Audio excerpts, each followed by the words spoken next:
Hey all, I'm Trav. And I'm Marie, and we're from Big League, and you're listening to Foxx on the Wire. Perfect. Thanks, guys. Legends. That's the most fun part of the whole thing. So cheesy. I feel like I'm like video hits doing the little, like the ad break.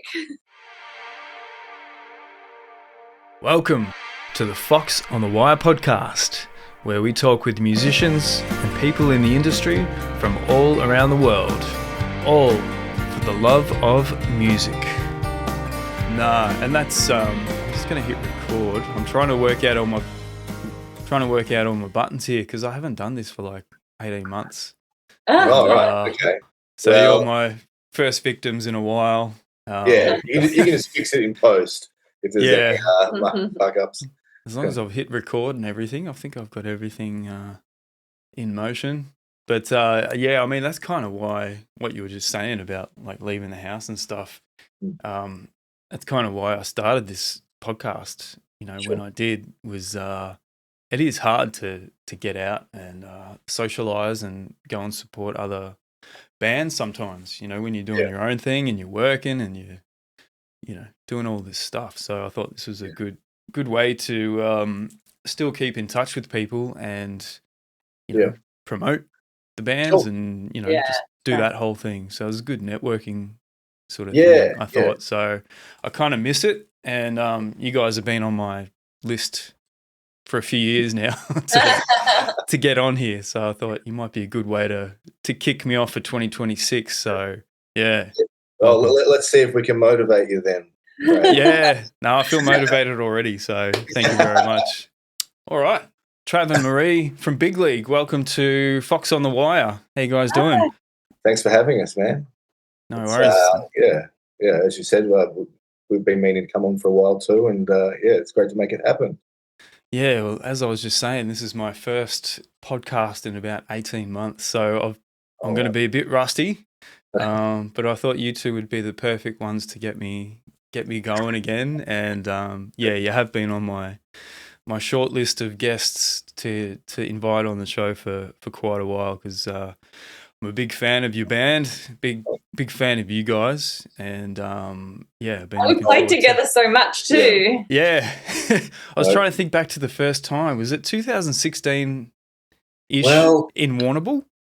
No, it was. Oh, did you play our single launch at the Catfish in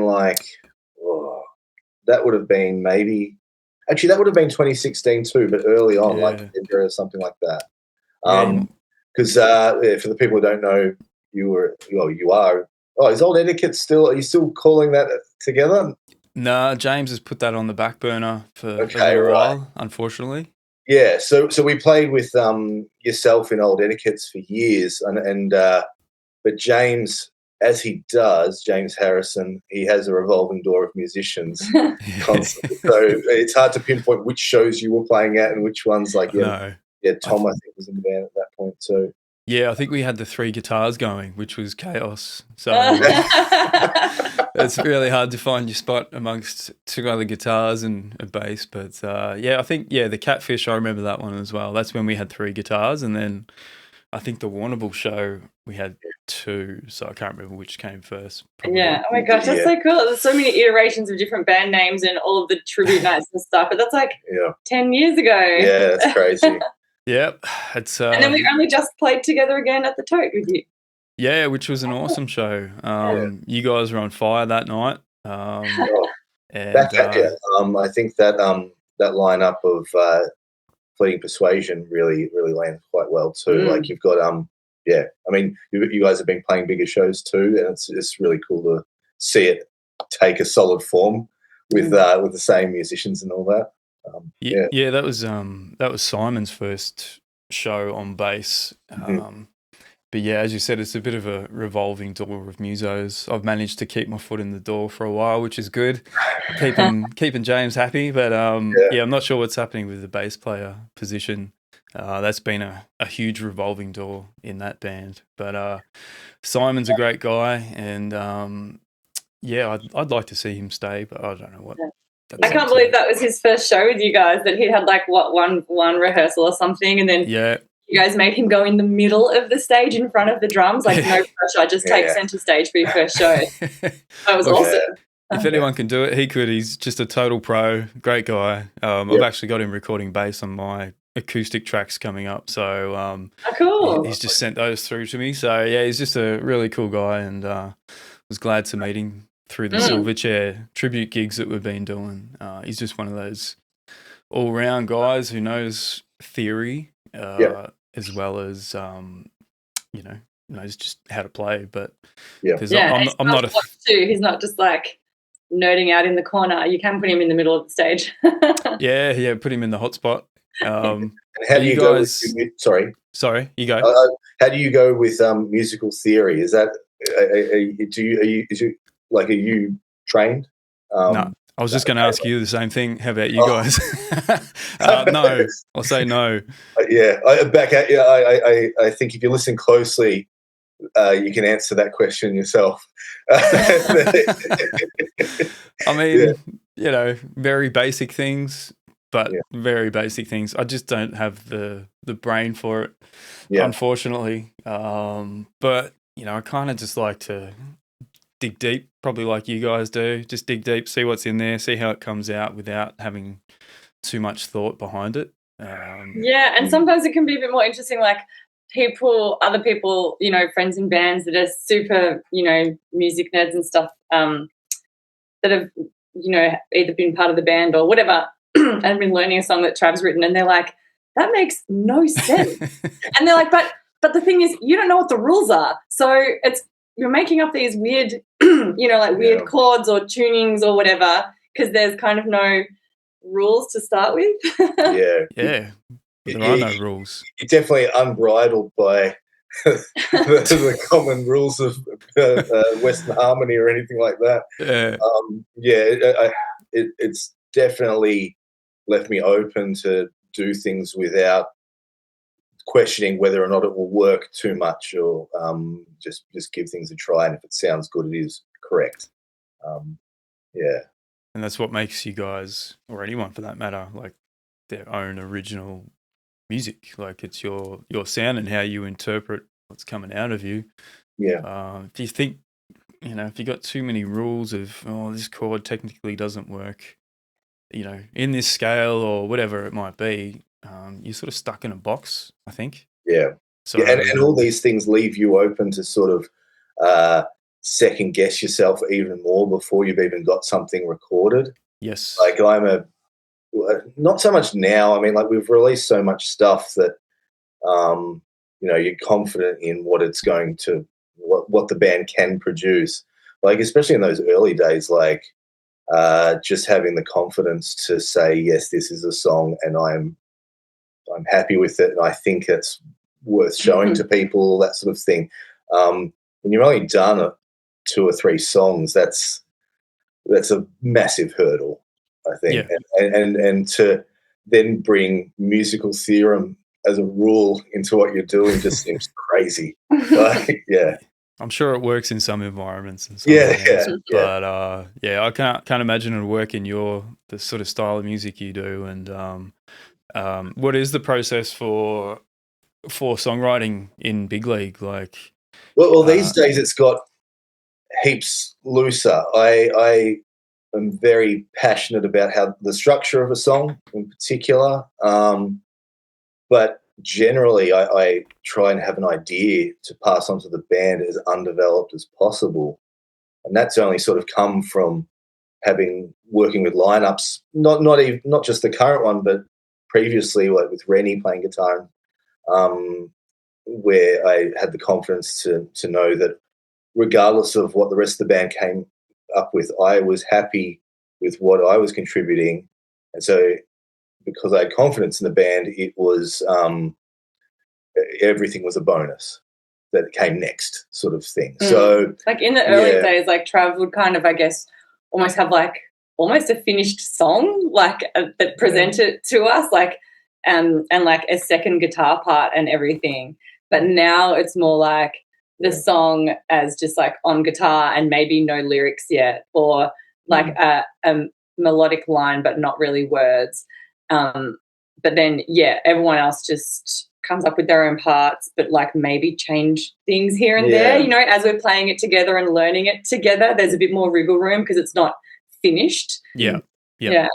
Oh, and I it's only with having had a good lineup around me that I've appreciated that that's possible, because this is my first band, and the first lineup was not a good fit. They were just people that played the instruments, so I brought them in the band. Yeah. And after the first album, I actually regressed to a point where I wanted to write, record, and play most of the instruments. So that's our second album, is sort of when I wanted or I needed a hand, I would bring people in to help.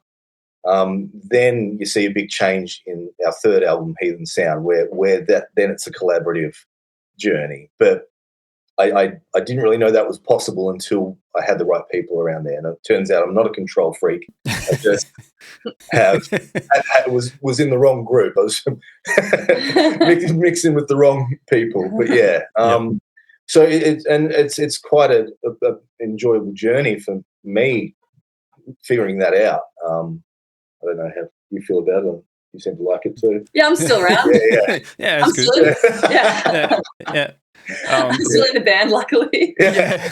You guys are very much a live band. And I don't know if that's because I've always seen you live, but yeah, you're very much a live band. So when you're writing these songs, have you got that in your back of your mind, like this is really going to work at the shows, or are you just trying to write a good song and then hope it translates on the stage as well? Well, it must be something that makes me second guess it, because I tend to, if I have an idea that would sound like just subjectively be a cool song, but doesn't really, like, I'm not, you know, how's Lukey going to play that? What does Yon do? That sort of thing. I tend to put that aside as something that might happen in another project. So I think, I mean, the best recording dynamic we've got is if we do live takes in the studio, because it captures that energy. As soon as we start talking about metronomes and things like that, it all starts to become, I don't know, I think the urgency is something that really translates into the sound.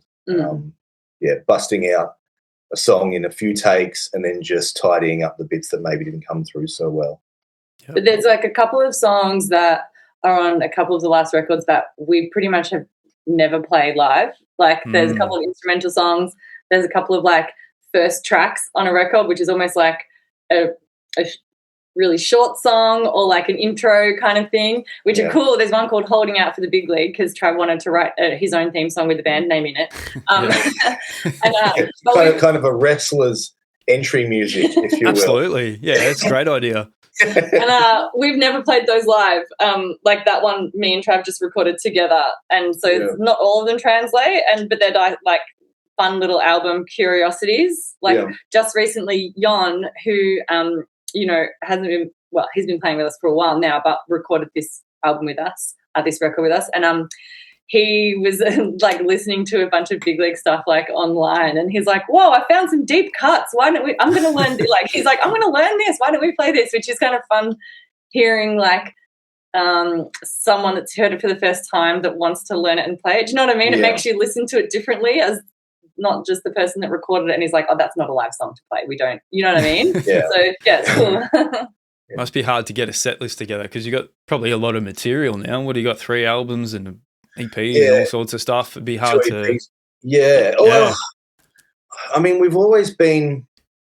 I've always, well, me personally, but I think it works well, is playing one set really well night after night is more appealing than entertaining myself with introducing new tracks every time, because you never really get good. You know, you're not playing enough that you're getting really good at interchanging things. But when you're practicing it night after night, the energy of between songs and stuff can really start to stick out. And then you're entertainers then. And I think at first we thought we should change the set list like all the time. But then we're like, we're not a big enough band that people are coming to see us 5 nights in a row at Rod Laver. You know what I mean? Like, we don't need to change the set list. Not yet. Not yet. And so, like, instead of introducing a new song for the next night of the tour that we haven't really practiced very well and, you know, we're a bit unsure about it, I don't know, it just feels more respectful to the people that have paid money to come and see us, and that we should give them our best version of these songs that are, like, well rehearsed. And even if we've played them the night before, they haven't seen them. So, you know what I mean? So we've kind of changed, and we'll pick like a good set list. Obviously, for this tour we're about to go on, it's all the new songs off Windandswagger. And then but we'll sometimes have a couple that will, you know, intersperse in and out if the set needs to be longer or if it needs to be a shortened version for a record store thing. But yeah, it seems more I don't know, polite or something to do the right thing by people that are coming to see us, to do something that we do well instead of trying to entertain ourselves and relearn songs in real time in front of them that go poorly. That's awesome that you're thinking about your audience so much. I don't think a lot of bands would be like that. So, it's just nice to sort of experience how certain songs hit when you're playing a few nights in a row, like that. So there's not so much changing. It's just over the years we've known the songs that really punch hard when you play live, and they're the ones we tend to play unless someone asks us to play something particular. Which is a cool feeling. We just got back from Brisbane, and someone, like, when they bought a ticket or when they bought one of the records, they added a little note into the checkout and said that they were coming to the Brisbane show and can we please play this song that we don't play very often. And we were like, oh, how cool. Is this our first request? Of course we will. That's awesome. Yeah, cool. Well, I want to get to current day, like with Windandswagger and the tour and everything, but just a bit of history on you guys, because you guys are a husband-wife team, if our listeners don't know. When did you form as a band? And I think from my point of view, like a big positive to your live shows is you two up on stage together having a great time. You can see that you genuinely love what you do, and it's just a real positive sort of thing to see. I don't know how to sort of explain it. People would have to get down and see it for themselves, but yeah, I think it's a really great. Thank you. Yeah, no, it's really cool, and for someone like me, I appreciate that. So, when did you guys start as a band? Well, I mean, we've been together since 2011.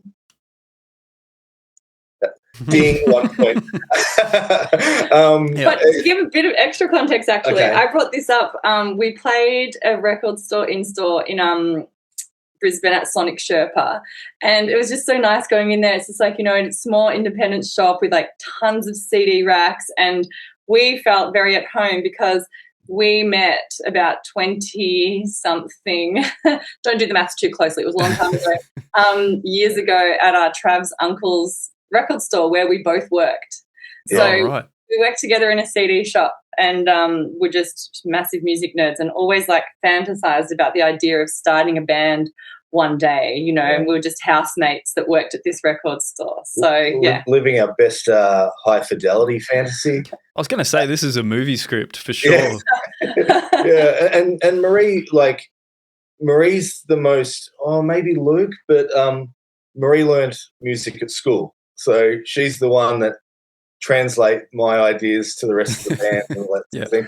But hadn't played bass for years.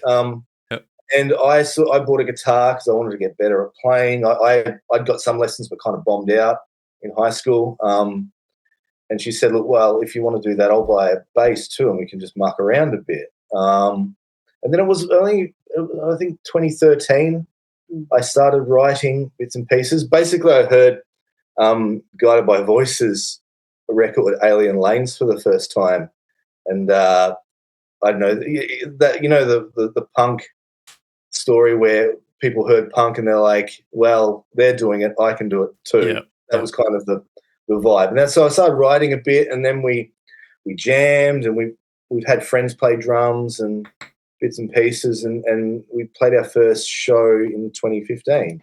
Right. And that was my first show ever singing and playing guitar, and I thought I was going to throw up. I was so nervous. I dropped my guitar and snapped the headstock off it before we started playing. Definitely a movie script. Yeah.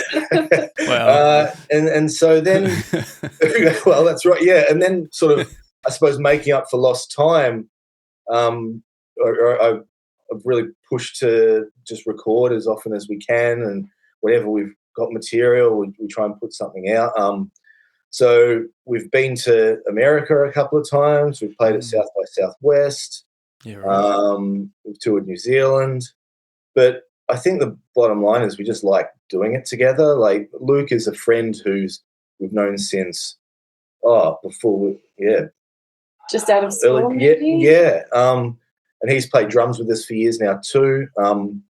And Jon is someone who he's a new guitarist, but we didn't think we'd find someone who likes just socializing with us too. Like, it's easier to like want to record or want to practice or put in the effort to go on a tour if you actually like spending time with each other. We've found so like luckily 50% of the band are married, but you know, and like we've known Lukey forever, even before this band existed. We've gone to see his other band forever, and but yeah, trying to find a fourth member that wanted to just hang out and have a drink, and because most of it is hanging out.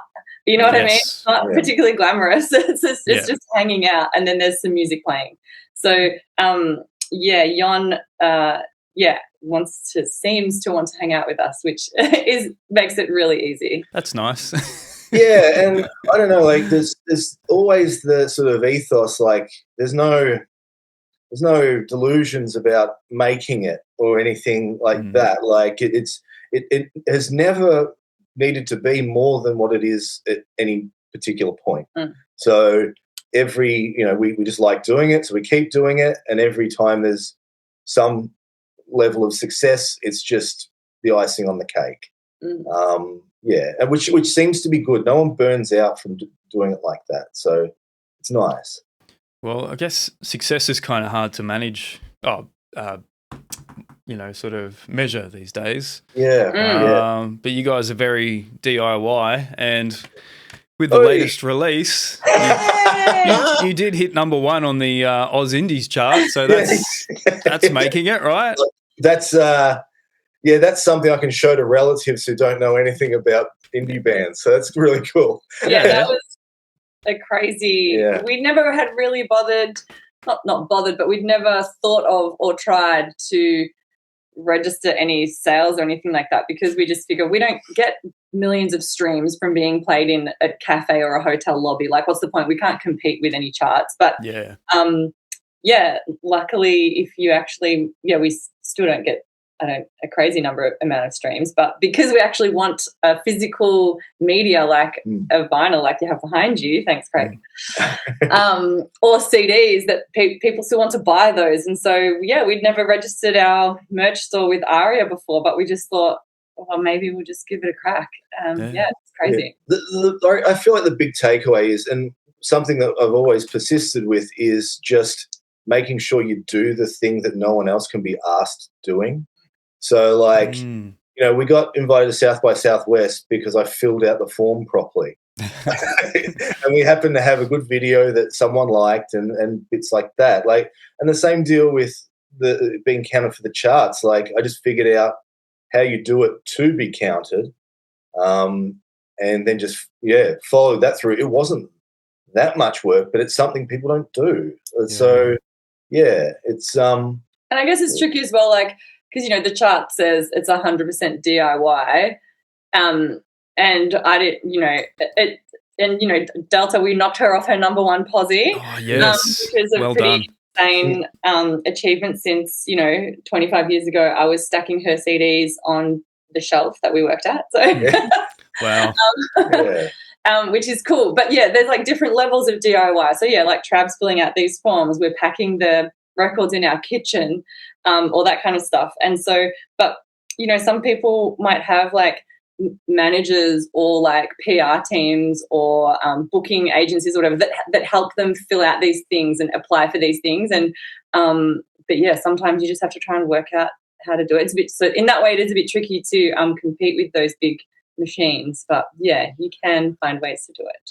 And the other thing is, like, this happens, and we've learned to just take it as a nice thing that happens. Like, you don't look at it as a game changer or anything like that.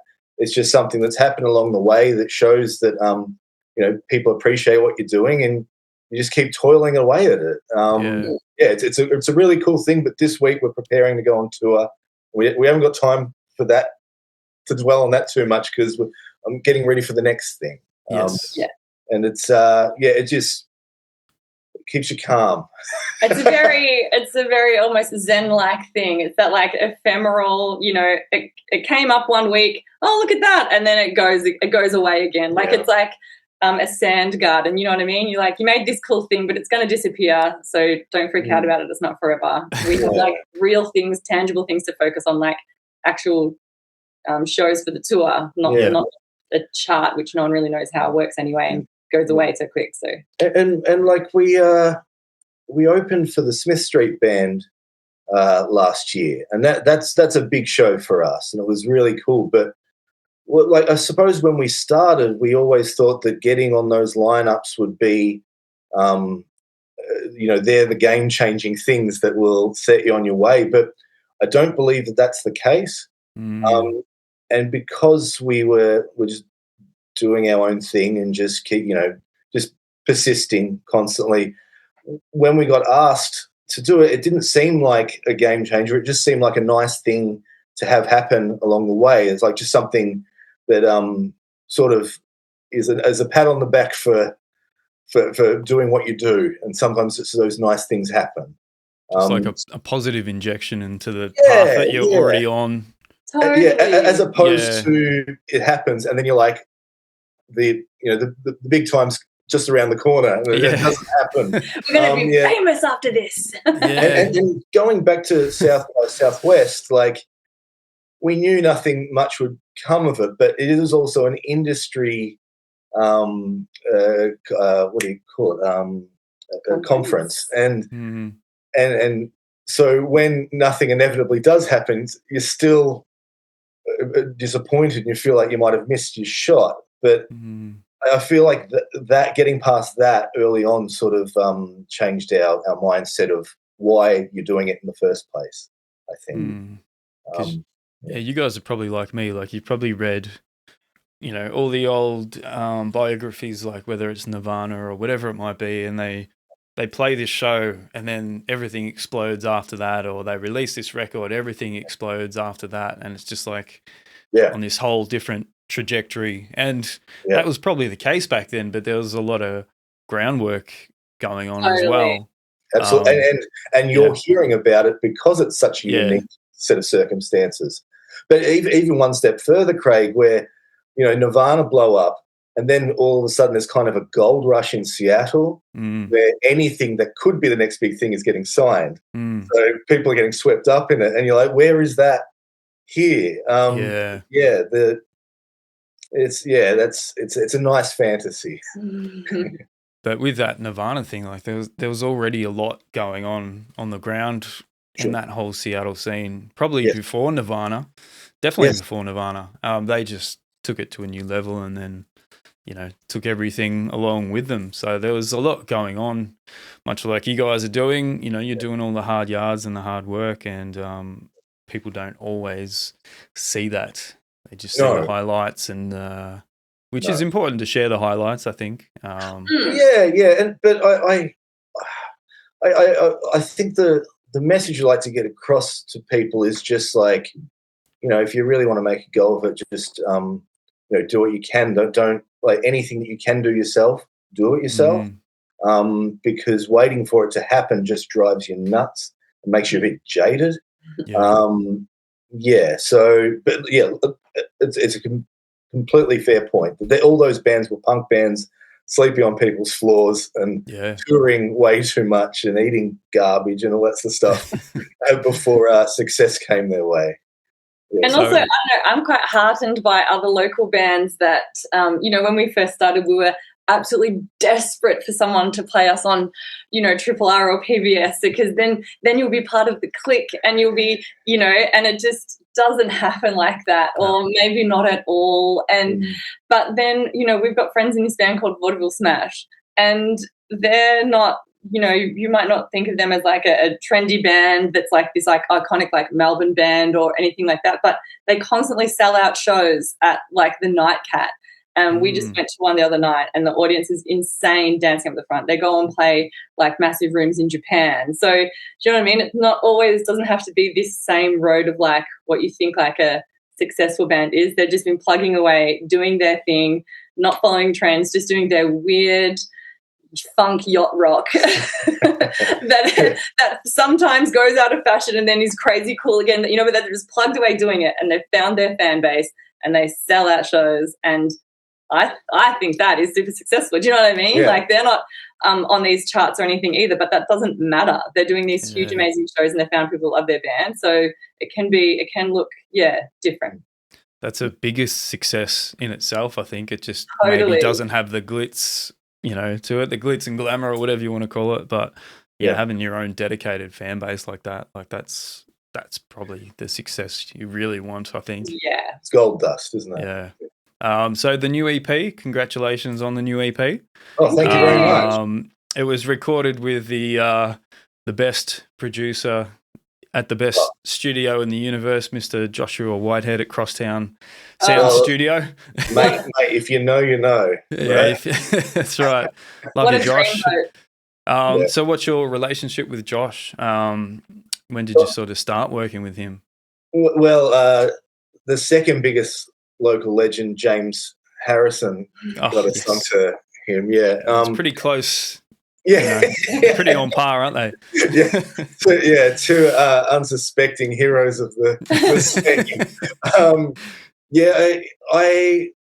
I mean, I'm sure you found this too, Craig, when you started mucking around in studios where you don't even understand what it takes to get what you hear, whether it comes out of your speakers or in your head, onto the tape. And we got recommended another engineer who he was very good, but he didn't really work with rock bands, and so there was a lot of click tracks and stuff like that, and it all sounded a bit sterile. And we didn't know what we were doing either, so we didn't know what to ask for or what to request from them. So it was probably a bit a tricky relationship because we didn't know what we wanted. He worked with a different style of music, and when we got to work with Josh upon James's suggestion, it blew our minds. Well, the first album we put out, I thought Thunderbolt was, we knew that we had a batch of the best songs that we'd written at that point, so we did a single with Josh, and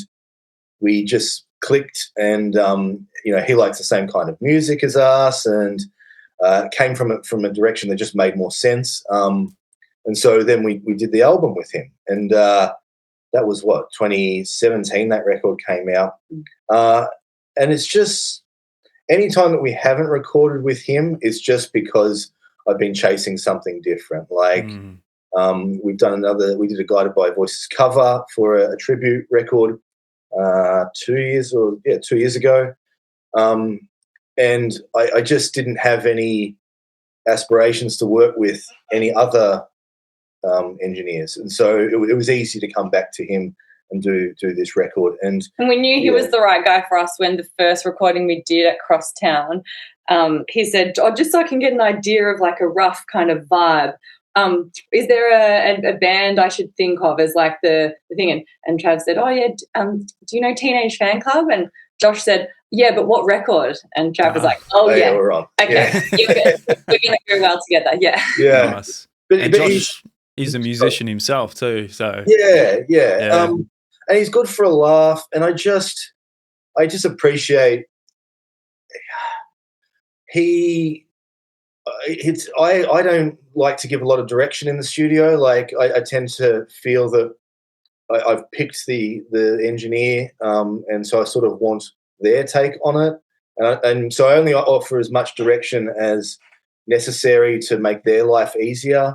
And so working with Josh just feels like he's the other part of the puzzle that you need to bring the whole thing together. Like we don't clash at all for any reason. And I appreciate his eye and ear for the things that are important and not going overboard on anything else. Like, he gets this. Mm. And the fact that we like, when you were saying before that you think, Big League is like a live band, and he sets us up just in the room together, and we just play live, and then over the top we'll put the vocals and any kind of extra guitar leads or anything, but the takes are all four of us in the room together playing, right.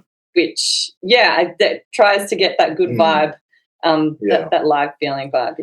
And even with this record, like he really got borderline obsessed with how it was going to sound, this EP, to the point where we got it mastered by Joe Carra at Crystal Mastering. Yep. And Josh wanted to hear it after it had been mastered to make sure he was happy with how it sounded on the other side of it. He goes, "Can I veto it?" And I'm like, "Yeah, you go for it." So he made it his record as much as ours. He's like an extra member, really. And you can't ask for more than that. Like, so, we've definitely worked with engineers who they like it, but it's their job, and they're like, he was passionate about it, which was lovely. And he comes to the shows sometimes too, especially for the launches and stuff. He was at the last single launch that you guys did when we supported you at the Tote. It's great to see him at the show. Like, it's like you see him outside of work or something. Out of context, like seeing a school teacher at the supermarket. You're doing something right if you've coked an engineer out of their cave across town to see a show. You're up on stage feeling a bit nervous because he's watching pretty closely. Oh, they've changed it since the recording, I see.